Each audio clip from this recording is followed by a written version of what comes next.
जनपद बस्ती से BMB news channel के संपादक चंद्र प्रकाश शर्मा की रिपोर्ट। थाना दुबौलिया पुलिस, स्वाट टीम बस्ती व सर्विलांस टीम बस्ती के संयुक्त कार्यवाही में थाना दुबौलिया क्षेत्रांतर्गत पिताजी के टोका टाकी करने रोक टोक करने से नाराज पुत्र द्वारा अपने पिता की हत्या करने के संबंध में थाना दुबौलिया पर पंजीकृत मुकदमा संख्या 115-2024 धारा 103/1 BNSS का सफल अनावरण कर संबंधित अभियुक्त एक राजकुमार पुत्र स्वर्गीय बिहारी को दिनांक 24 अप्रैल 2024 को समय करीब 1:20 पर थाना दुबौलिया क्षेत्रांतर्गत विशेषरगंज बाजार से गिरफ्तार कर अन्य आवश्यक वैधानिक कार्यवाही की जा रही है। प्रेस वार्ता के दौरान अपर पुलिस अधीक्षक ओम प्रकाश सिंह द्वारा दी गई बाइट।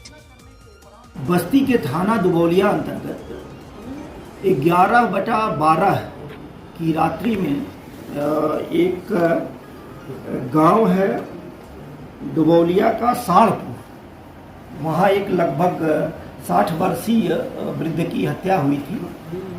तत्कालिक रूप से हत्या की सूचना प्राप्त होने के बाद स्थानीय स्तर सहित समस्त उच्च अधिकारियों द्वारा मौका मुआयना कराया गया था। मृतक के भाई द्वारा जो दी गई तहरीर थी उसके आधार पर उनके एक पड़ोसी जिससे कि उनका विवाद चल रहा था, उसके खिलाफ अभियोग का पंजीकरण हुआ था।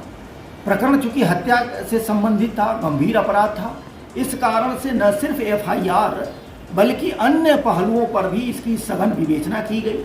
विवेचना करने के उपरांत कुछ तथ्य पुलिस को संज्ञानित हुआ, जिसके आधार पर मृतक का जो छोटा बेटा है जिसका नाम राजकुमार है, वही हत्यारा निकला है।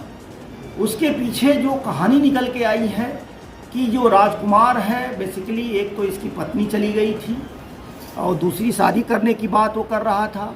इसके अलावा कुछ काम मजदूरी वगैरह करने को लेकर के आए दिन उसके पिता से उसकी लड़ाई झगड़ा हुआ करती थी और यही कारण था कि हत्या वाले रात्रि में भी, जैसा ये बता रहा है कि संभवतः वो नशे में था। कितना सच कितना झूठ चूंकि आज की डेट में हम नहीं कह सकते, लेकिन मारपीट होने से लेकर के और किस तरीके से वो भागा और कहाँ उसके द्वारा फिर उसको ले आकर के उड़ाया गया, फिर क्या क्या उसकी स्वीकारोक्ति के साथ साथ हम साक्ष्यों का परिशीलन करके आज मृतक के हत्यारे पुत्र को हम नियमानुसार कोर्ट के सामने पेश कर रहे हैं।